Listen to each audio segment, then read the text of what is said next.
Good morning my dear friends. आज हम class 10th mathematics chapter number 7 का concept को समझने की कोशिश करेंगे जो 2023 में बोर्ड में आने वाला है। चलिए हम कंसेप्ट को समझते हैं और बहुत ही ज़्यादा इम्पोर्टेंट कंसेप्ट होंगे जो हम समझने चल रहे हैं। चलिए कंसेप्ट है, पहला जो टॉपिक तैयारी करना है हमें, पहला जो टॉपिक तैयारी करना है कोऑर्डिनेट ज्योमेट्री से, जो चैप्टर नंबर 7 एनसीईआरटी में है क्लास 10th में। पहला जो टॉपिक आता है, पहला टॉपिक आता है जिसका नाम होता है डिस्टेंस फॉर्मूला। क्या होता है? Distance formula. Distance formula, distance formula. इसमें हमें तैयारी क्या करना है? डिस्टेंस फॉर्मूला कहता क्या है? कहता है कि दो पॉइंट होता है, दो पॉइंट होता है। जैसे ये नाम होगा P, इसका नाम हो गया Q, ठीक है। हमें इन दोनों पॉइंट का बीच का डिस्टेंस निकालना होता है, इन दोनों पॉइंट के बीच का डिस्टेंस निकालना होता है। जैसे कि ये पॉइंट है तो ये पॉइंट हमें गिवन होगा, जैसे कि मान लीजिए x1 y1 कहते हैं इसको। इस पॉइंट को हम दूसरा पॉइंट होगा तो इसका हम नाम दे देंगे x2 y2 दे देंगे। अब इन दोनों के बीच का डिस्टेंस अगर हमें निकालना है तो फॉर्मूला क्या बनेगा? फॉर्मूला बनता है PQ equal to square root के अंदर x2 यानी x2 x1 में से माइनस हो जाएगा, x2 में से x1 का होल स्क्वायर प्लस y2 में से y1 यानी y2 में से y1 को माइनस कर देना, होल स्क्वायर लगा देना। That is a formula for distance formula. यानी किसी भी दो पॉइंट के बीच का अगर डिस्टेंस निकालना है हमें तो हमें ये वाला फॉर्मूला इस्तेमाल करना होगा। हमें सवाल भी पूछेगा कि दो पॉइंट के बीच का डिस्टेंस निकालिए तो हमें यही फॉर्मूला इस्तेमाल करना होगा। हमसे सवाल इस पर जो है कैसे कैसे पूछता है, देखिए कई बार हमसे पूछेगा, हमें 3 पॉइंट दे देगा, हमें जैसे कि A दे देगा पॉइंट, फिर B भी दे देगा पॉइंट, फिर C भी दे देगा पॉइंट। हमसे बोलेगा कि भाई ये तीनों पॉइंट से क्या कोई राइट ट्रायंगल बन रहा है या नहीं, तो हमें उसको कैसे पता लगाना है?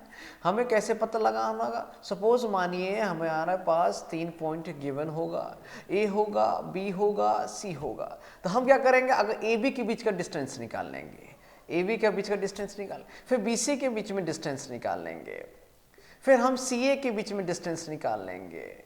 निकालने के बाद क्या होगा कि अगर हम इन दोनों को स्क्वायर करें, इन दोनों को स्क्वायर मतलब इसका स्क्वायर कर दें, फिर इसका स्क्वायर कर दें, जैसे पाइथागोरस थ्योरम्स जो हमें बताना है वो पाइथागोरस थ्योरम, कुल मिलाकर मैं पाइथागोरस थ्योरम बताना चाहता हूं कि जो CA यानी H का स्क्वायर हो जाएगा, H हो गया, ये P हो गया और ये B हो गया। अगर हमारा इसको अगर फॉलो करेगा इन H square equal to P square plus B के स्क्वायर, यानी H का मतलब हो गया CA या AC लिख सकते हैं, ये स्क्वायर हो गया, P यानी AB के स्क्वायर हो गया और B का मतलब BC का स्क्वायर हो गया। अगर इसको फॉलो करेगा तो हमारा क्या होगा? इन 3 पॉइंटों से क्या होगा? ये 3 पॉइंटों से हमारा एक राइट ट्रायंगल बनेगा। तो हमें ये प्रूव करना पड़ता है उस केस में।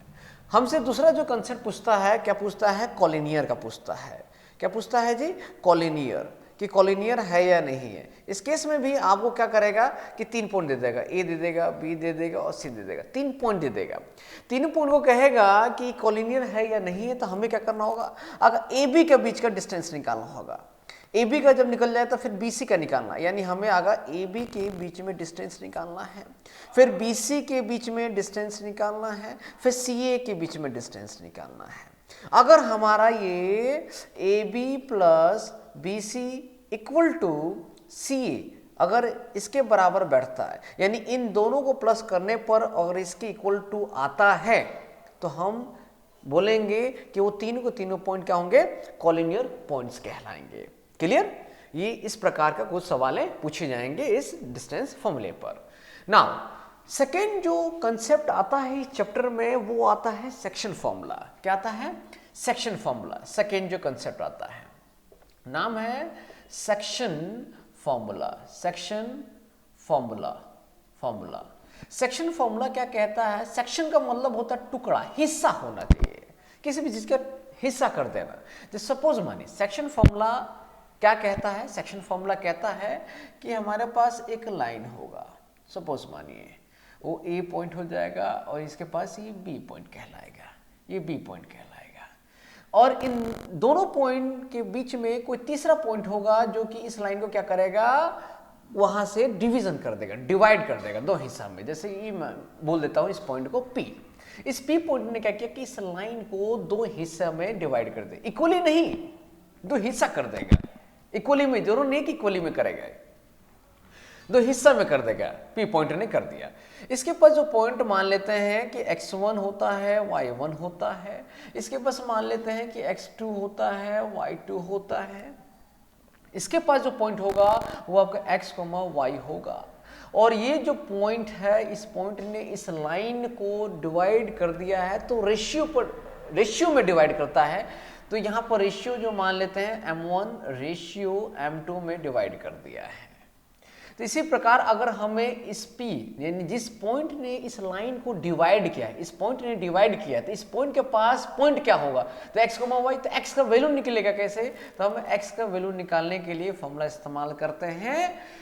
क्या करते हैं, m1 x2 plus m2 x1 divided by m1 plus m2 होता है। अगर हमें y निकालना हो इस पॉइंट का, तो y निकालना है तो इसके लिए होगा m1 y2 plus m2 y1 upon में divided by m1 plus m2 होता है। इसी को हम सेक्शन फॉर्मूला कहते हैं। और ये जो पॉइंट्स निकल रहे हैं x और y, वो हमारा उस पॉइंट, वो वाला पॉइंट निकलता है जिस पॉइंट ने इस लाइन को क्या किया है, दो हिस्सा में डिवाइड किया है, उसका पॉइंट निकलता है। ठीक है, इसी में आपको अंदर आता है एक मिड पॉइंट फॉर्मूला होता है। क्या होता है, मिड पॉइंट फॉर्मूला होता है। मिड पॉइंट फॉर्मूला होता है। मिड पॉइंट फॉर्मूला क्या कहता है, ये कहता है कि भाई एक लाइन होगा, ये लाइन को ए पॉइंट को मान लेते ए, इस पॉइंट को मान लेते हैं बी। अब इस लाइन को एक तीसरे पॉइंट ने डिवाइड किया। डिवाइड कैसे करें, इक्वली डिवाइड करें। इस केस में जरूर नहीं है कि इक्वली करेगा, इस केस में क्या होगा, इक्वली डिवाइड। मिड पॉइंट बोला है कि दोनों पॉइंट के बीचों बीच एक सेंटर पर आएगा, बिल्कुल सेंटर पर आएगा तीसरा नाम का P पॉइंट का, सपोज लेट मानिए P पॉइंट का एक पॉइंट आया है।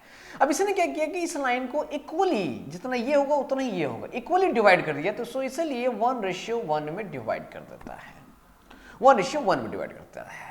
मान लीजिए पहला पॉइंट है तो इसको हम मान लेते हैं x1, y1 मान लेते हैं।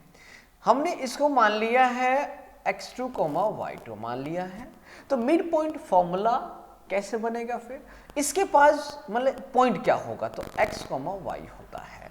अगर x, y के वैल्यू अगर निकालना है तो क्या करना पड़ेगा, x equal to x1 plus x2 divided by ratio जो है तो 1:1, यानी इनको प्लस करेंगे तो 1:1 कितना होगा, 2 हो जाएगा। सो 2 1:1 यानी 1 + 1 यानी 2 हो जाएगा। ये x निकालने के लिए होता है यहाँ का। अगर यहाँ का y निकालना है आपको तो इसके लिए y1 plus y2 divided by 2 लगाना पड़ेगा। That is the mid point formula. जब हमारा कोई भी तीसरा पॉइंट किसी लाइन को क्या करेगा, इक्वली डिवाइड करेगा, इक्वली बाइसेक्ट कई बार इस्तेमाल होता है, शब्द इस्तेमाल होते हैं बाइसेक्ट। बाइसेक्ट का मतलब दो भागों में equally divide, in division of two equally, है ना, दो भागों में इक्वली डिवीजन करेगा। यहाँ क्या होता है, एक तीसरा नाम होता है ट्राइसेक्ट का मतलब कोई लाइन होगा, उस लाइन को क्या करेगा, इक्वली 3 हिस्सा में डिवाइड करेगा, 1 2 3 हिस्सा में। और बाइसेक्ट का मतलब होगा कोई लाइन होगा उसको 2 भागों में डिवाइड करेगा, इक्वली 2 भागों में डिवाइड करेगा। तो इस प्रकार का इस्तेमाल होगा।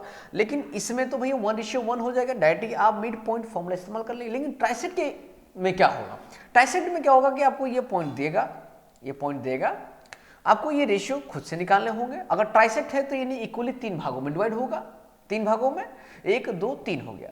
तो ये वाला पार्ट 1 है, 1 2 पार्ट यहाँ का, एक ये 2 पार्ट ये और इधर का 1 पार्ट ये, तो 1:2 बन जाएगा। अब इसका रेशियो अगर निकालना हो तो ये 1 पार्ट ये है, दूसरा पार्ट ये है, तो 2 पार्ट तो इधर का हो गया, 2 हो गया रेशियो, और इधर का 1 पार्ट तो 1। इस प्रकार रेशियो निकलता है।